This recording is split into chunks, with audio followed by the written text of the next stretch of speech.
So we got a hype new announcement today. Kirby Air Riders is finally getting shown off tomorrow in a 45-minute long Nintendo Direct. Now, actual Nintendo fans are super stoked about this. I'm excited about it. Like, Air Riders is like the big wild card when it comes to Nintendo Switch 2 right now. It could be great, it could be not so great, but we're going to have to wait and see. But yeah, that's me being reasonable. There are people not being reasonable. Specifically, Metroid fans.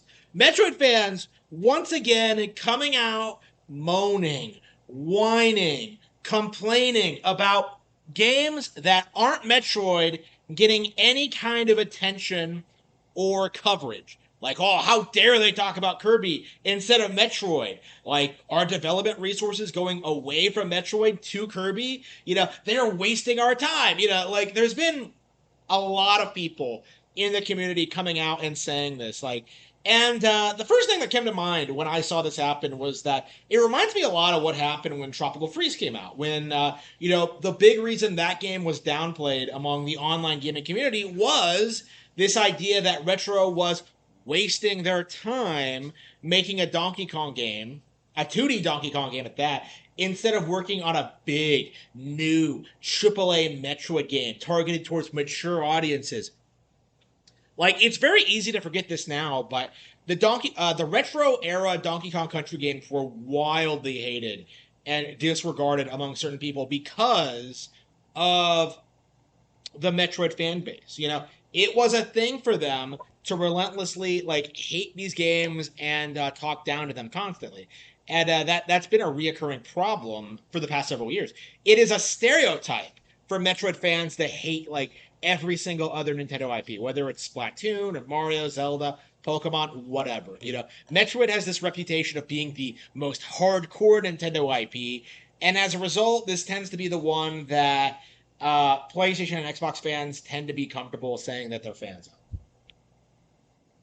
So, what has happened here is actually pretty consistent with what we've seen in the past.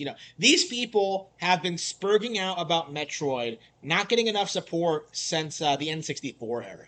Okay, this has been a common reoccurring thing with these people is they obsessively worship Metroid but downplay other Nintendo games.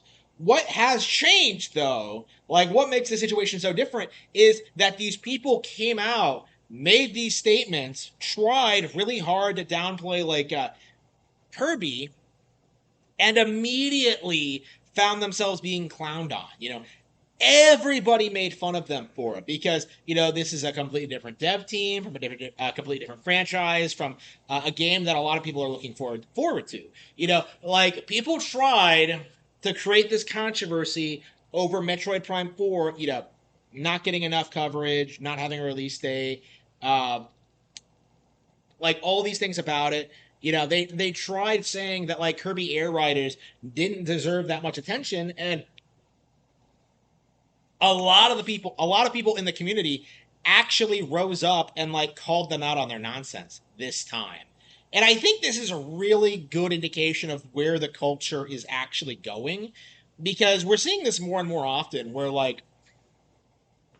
the traditional methods of downplaying major new Nintendo games aren't working. We saw this with Dragon Drive and Mario Kart World to a certain extent, but I think this is a more blatant, extreme example of it, where Metroid fans, which are traditionally have been one of the most toxic Nintendo fan bases out there, when these guys don't have the complete, absolute control over the narrative that they did 10 to 15 years ago, you really start to realize just how much the audience has changed. People don't necessarily put Metroid on a pedestal anymore. People are more comfortable enjoying things like Kirby, Pokemon, Zelda, whatever else is coming out, Splatoon, right? The idea that Metroid is this untouchable pedigree, Nintendo's best IP is more and more kind of considered a obsolete worldview. In part because, the games don't come out all that often, but also I think, is that more and more people are beginning to realize that like Metroid just isn't that popular of an IP. These guys are are and always have been this extreme vocal minority who just worship Metroid and don't really give anything else a shot. And more and more Nintendo fans are becoming like disenchanted with this mindset.